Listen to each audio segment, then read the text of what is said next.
ಹಿಂದುಳಿದ ವರ್ಗಗಳ ಕಲ್ಯಾಣ. ವಿದ್ಯೆಯಿಂದ ಸ್ವತಂತ್ರರಾಗಿರಿ, ಸಂಘಟನೆಯಿಂದ ಬಲಯುತರಾಗಿರಿ. ನಾರಾಯಣ್ ಗುರು. ಹಿಂದುಳಿದ ವರ್ಗಗಳ ಬಗ್ಗೆ ನಮ್ಮ ಸರ್ಕಾರಕ್ಕೆ ಇರುವ ಕಾಳಜಿ ಮತ್ತು ಬದ್ಧತೆಗೆ ನಾನು ಇಲ್ಲಿಯವರೆಗೆ ಮಂಡಿಸಿರುವ ಬಜೆಟ್ಗಳೇ ಸಾಕ್ಷಿ. ಸಾಮಾಜಿಕ ನ್ಯಾಯ ಎನ್ನುವುದು ರಾಜಕೀಯ ಅಸ್ತ್ರ ಅಲ್ಲ, ದಮನಿತರಿಗೆ ಅವಕಾಶ ಪ್ರಾತಿನಿಧ್ಯಗಳನ್ನು ನೀಡುವ ಜವಾಬ್ದಾರಿ ಎಂದು ನಾನು ತಿಳಿದುಕೊಂಡಿದ್ದೇನೆ. ಆದರೆ ಕಳೆದ 4 ವರ್ಷಗಳಲ್ಲಿ ಹಿಂದುಳಿದ ವರ್ಗಗಳ ಕಲ್ಯಾಣ ಕಾರ್ಯಕ್ರಮಗಳಿಗೆ ಅವಶ್ಯಕ ಅನುದಾನ ನೀಡದೆ ಕಾರ್ಯಕ್ರಮಗಳನ್ನು ಅನುಷ್ಠಾನಗೊಳಿಸದೆ ನಿರ್ಲಕ್ಷಿಸಿರುವುದು ವಿಷಾದನೀಯ ಬೆಳವಣಿಗೆ. ವೈದ್ಯಕೀಯ, ಇಂಜಿನಿಯರಿಂಗ್ ಮತ್ತು ಇತರೆ ವೃತ್ತಿಪರ ಕೋರ್ಸುಗಳಲ್ಲಿ ವ್ಯಾಸಂಗ ಮಾಡುತ್ತಿದ್ದ ಹಿಂದುಳಿದ ವರ್ಗಗಳ ವಿದ್ಯಾರ್ಥಿಗಳಿಗೆ ನಮ್ಮ ಸರ್ಕಾರದ ಅವಧಿಯಲ್ಲಿ ಅರಿವು ಎಂಬ ಯೋಜನೆಯ ಮುಖಾಂತರ ವಾರ್ಷಿಕ 1 ಲಕ್ಷ ರೂಗಳ ಸಾಲವನ್ನು ಶೇಕಡ 2 ಬಡ್ಡಿ ದರದಲ್ಲಿ ಮಂಜೂರು ಮಾಡಲಾಗುತ್ತಿತ್ತು. ಇದರಿಂದ 11,956 ವಿದ್ಯಾರ್ಥಿಗಳಿಗೆ ಅನುಕೂಲವಾಗುತ್ತಿತ್ತು. ಆದರೆ ಈ ಕಾರ್ಯಕ್ರಮವನ್ನು ಇಂದಿನ ಸರ್ಕಾರವು 2022 ಸಾಲಿನಿಂದ ಸ್ಥಗಿತಗೊಳಿಸಿದ್ದು ನಮ್ಮ ಸರ್ಕಾರವು ಪುನರ್ಚಾಲನೆ ನೀಡಲಿದೆ. ವಿದ್ಯಾಸಿರಿ ಯೋಜನೆಯಡಿ ಸರ್ಕಾರದ ವಸತಿ ನಿಲಯಗಳಲ್ಲಿ ಪ್ರವೇಶ ದೊರಕದ ಹಿಂದುಳಿದ ವರ್ಗಗಳ ವಿದ್ಯಾರ್ಥಿಗಳಿಗೆ ಊಟ ಮತ್ತು ವಸತಿಗಾಗಿ ವಾರ್ಷಿಕ 15,000 ನೀಡಲಾಗುತ್ತಿತ್ತು. ನಮ್ಮ ಸರ್ಕಾರದ ಅವಧಿಯಲ್ಲಿ ಒಟ್ಟು 3.6 ಲಕ್ಷ ವಿದ್ಯಾರ್ಥಿಗಳಿಗೆ 432 ಕೋಟಿ ರೂಗಳ ನೆರವು ನೀಡಲಾಗಿತ್ತು. ಈ ಯೋಜನೆಯನ್ನು ಇಂದಿನ ಸರ್ಕಾರದ ಅವಧಿಯಲ್ಲಿ ಅಂದರೆ 2021, 21-22 ಮತ್ತು 22-23ರಲ್ಲಿ ಸಮರ್ಪಕವಾಗಿ ಅನುಷ್ಠಾನಗೊಳಿಸಿರುವುದಿಲ್ಲ. ಈ ಯೋಜನೆಯಿಂದ ವಿದ್ಯಾರ್ಥಿಗಳಿಗೆ ಉನ್ನತ ಶಿಕ್ಷಣ ಪಡೆಯಲು ಹೆಚ್ಚಿನ ಅನುಕೂಲವಾಗುವುದರಿಂದ ಪ್ರಸಕ್ತ ಸಾಲಿನಲ್ಲಿ ಈ ಕಾರ್ಯಕ್ರಮವನ್ನು ಮುಂದುವರಿಸಲಾಗುವುದು.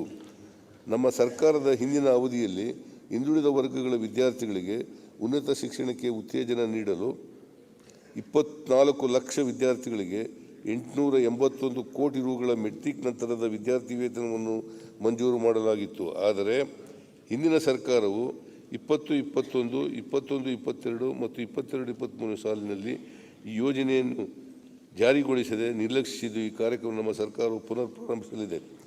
ನಮ್ಮ ಸರ್ಕಾರದ ಇಂದಿನ ಅವಧಿಯಲ್ಲಿ ವಿದೇಶಿ ವಿಶ್ವವಿದ್ಯಾಲಯಗಳಲ್ಲಿ ಉನ್ನತ ವ್ಯಾಸಂಗ ಮಾಡಿದ ಹಿಂದುಳಿದ ವರ್ಗಗಳ ವಿದ್ಯಾರ್ಥಿಗಳಿಗೆ 17 ಕೋಟಿ ರೂಗಳ ಅನುದಾನವನ್ನು ಮಂಜೂರು ಮಾಡಲಾಗಿತ್ತು. ಆದರೆ ಇಂದಿನ ಸರ್ಕಾರವು ಈ ಕಾರ್ಯಕ್ರಮವನ್ನು 2021, 21-22 ಮತ್ತು 22-23 ಸಾಲಿನಲ್ಲಿ ಅನುಷ್ಠಾನಗೊಳಿಸಿರುವುದಿಲ್ಲ.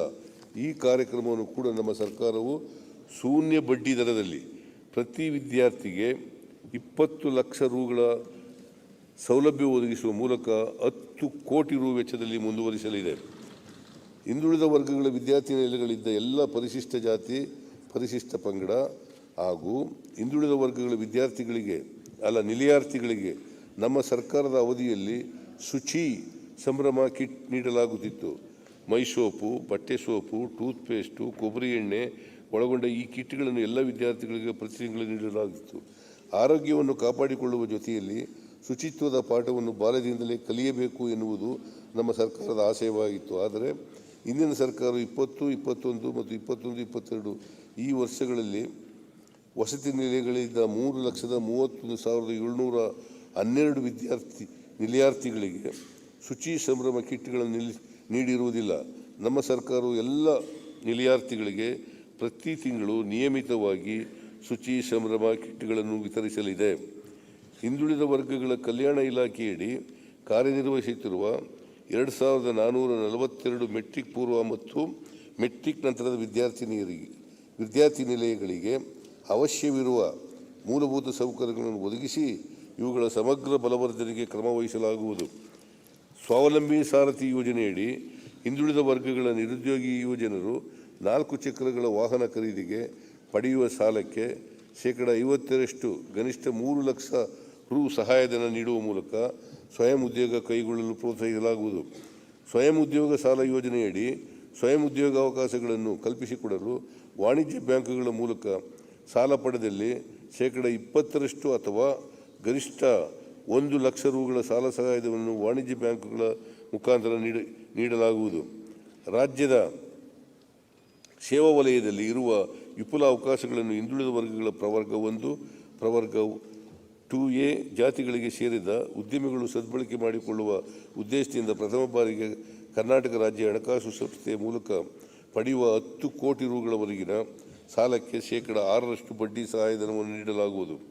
ಕರ್ನಾಟಕ ರಾಜ್ಯ ಶಾಶ್ವತ ಹಿಂದುಳಿದ ವರ್ಗಗಳ ಆಯೋಗವು 2000ನೇ ವರ್ಷದಲ್ಲಿ ಹಿಂದುಳಿದ ವರ್ಗಗಳಿಗೆ ಗುತ್ತಿಗೆ ಕಾಮಗಾರಿಗಳಲ್ಲಿ ಮೀಸಲಾತಿ ನೀಡಲು ಶಿಫಾರಸು ಮಾಡಿದೆ.